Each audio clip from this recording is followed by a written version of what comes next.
Hi viewers, இன்றைக்கி சரஸ்வதி பூஜை ஆயுத பூஜை ஆனதுனால காலையில் ஒரு கோயில் போகலான்னு நான் முடிவு பண்ணேன். அப்போ எனக்கு ரொம்ப நாளாக ஆசை, இந்த அர்ஜுனோட ஹனுமான் கோயில் போகணுன்னு ரொம்ப ஆசை. ஸோ இன்றைக்கி நான் கிளம்பிட்டேன்.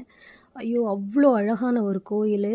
அதுக்குள்ளே போனதும் அப்படியே சொர்க்கத்துக்கே போன மாதிரி இருந்துச்சு. இவ்வளோ அழகான ஒரு டெம்பிளை நான் பார்த்ததே இல்லை. அந்த அளவுக்கு சூப்பராக இருந்துச்சு. இதுதான் என்ட்ரன்ஸு. நம்ம உள்ளே போகும்போது இந்த வாசலில் இங்கேருந்து பார்த்தாலே ஹனுமான் தெரிஞ்சிருவார். இங்கே இடது சைடு வந்துட்டு ஒரு பிள்ளையார் இருப்பாங்க. ரொம்ப அழகான ஒரு பிள்ளையார். அப்புறம் அவரை அப்படியே பார்த்துட்டு அப்படியே சுற்றிட்டு வந்தோன்னா அந்த மதில் எல்லாம் வந்துட்டு அவ்வளோ ஒரு ஒர்க்கு. அது அவ்வளோ நல்லாயிருக்கும். அந்த மதில் எல்லாம் ஒரு ஒரு ஒர்க்கும் பண்ணி வச்சுருப்பாங்க. அவ்வளோ நல்லாயிருக்கும். இங்கே வந்துட்டு ஒரு தியான மண்டபம் மாதிரி இருக்குது. அங்கே உட்காந்துட்டு அப்படியே தியானம் பண்ணிக்கிட்டே நமக்கு ஹனுமானை பார்க்கலாம்.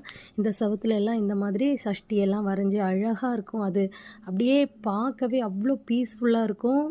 ரொம்ப க்ளீன். ஒரு சின்ன தூசி கூட எங்கேயும் கிடையாது. அவ்வளோ அழகாக க்ளீனாக மெயின்டைன் பண்ணியிருந்தாங்க. அப்படி நடக்கவே அவ்வளோ சந்தோஷமாக இருந்துச்சு. அதுக்கப்புறம் நிறைய செடி நட்டு விட்டுருக்காங்க. அவ்வளோ அழகு. பயங்கரமான ஒரு டெம்பிள் இது. பார்க்கவே லக்ஷரி டெம்பிள்ங்கிற மாதிரி அவ்வளோ அழகாக இருந்துச்சு. சூப்பராக மெயின்டைன் பண்ணியிருந்தாங்க. சைடில் எல்லாம் ஃப்ளவர்லாம் வச்சுட்டு அவ்வளோ அழகாக இருந்துச்சு. இங்கே கீழே எல்லாம் வந்து தரையில் புல் வளர்த்து வச்சுருக்காங்க. அது அப்படி நடக்கும்போது நல்லாயிருக்கும். நம்ம அங்கே உட்காந்துட்டு எந்த ஆங்கிளில் வேணாலும் ஹனுமானை பார்க்கலாம். சைடில் எல்லாம் வந்துட்டு பார்க்கில் வச்சுருக்கிற மாதிரி பெஞ்செல்லாம் வச்சுருக்காங்க. ஒரு ஒரு இடத்துலையும் ஒரு ஒரு பூ அழகாக இருந்துச்சு. நான் இன்றைக்கி போகும்போது வெயிலே இல்லை. அதனால அவ்வளோ அழகாக இருந்துச்சு. ஹனுமான் அப்படி பார்க்கவே பிரமிப்பாக இருந்துச்சு. எனக்கு ரொம்ப பிடிச்ச ஒரு காடு, ஃபஸ்ட்டு ரொம்ப பிடிச்ச காடுன்னா அது சிவன் தான்.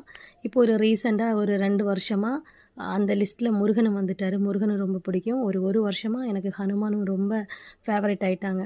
அது ஹனுமானை கும்பிட்றவங்களுக்கு தெரியும். ஏதாச்சும் ஒரு அதிசயம்லாம் நடந்துக்கிட்டே தான் இருக்கும். அது நம்மளுக்கும் தெரியும். அந்த மாதிரி நானும் ரீசெண்ட் டைமில் ஹனுமானுக்கு ஃபேன் ஆகிட்டேன். அதனால் ஒரு வாரத்துக்கு ஒரு தடவையாச்சும் ஏதாச்சும் ஒரு ஹனுமான் கோயில் போவேன். எங்கள் வீட்டு பக்கத்தில் ஒரு ஹனுமான் கோயில் இருக்குது. அங்கே போவேன் அடிக்கடி. அப்போ பெருசாக இதை பார்க்கணும் அப்படின்னு எனக்கு ஒரு ஆசை. சென்னைக்குள்ளே இருக்குதுன்னு சத்தியமாக நம்பவே முடியாது. அந்த அளவுக்கு ஒரு லக்ஸரியான ஒரு டெம்பிள். பார்க்கவே அவ்வளோ அழகாக இருந்துச்சு. நான் போகும்போது பூ எடுத்துகிட்டு போனேன். பூ கொடுத்துட்டேன். அவர் அது தீபாராதனை காமிச்சார். பார்க்கவே சந்தோஷமாக இருந்துச்சு. நான் போகும்போது கூட்டம் இல்லை, யாருமே இல்லை. ஒரு 2-3 பேர் தான். அதனால் ரொம்ப பீஸ்ஃபுல்லாக இருந்துச்சு. ரொம்ப நேரம் அங்கேயே உட்காந்துருந்தேன். இதோட செவரெல்லாம் பார்க்க அவ்வளோ ஒரு பிரமிப்பாக இருந்துச்சு. அப்புறம் பார்த்துட்டு கிளம்பிட்டேன்.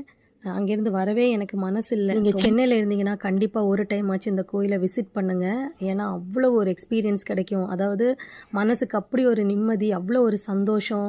சூப்பராக இருக்கும் இந்த கோயில். கண்டிப்பாக நீங்கள் போய் பாருங்கள். சென்னைக்குள்ளே இருக்குன்னே சொல்ல முடியாது. இது வந்து எங்கே இருக்குன்னா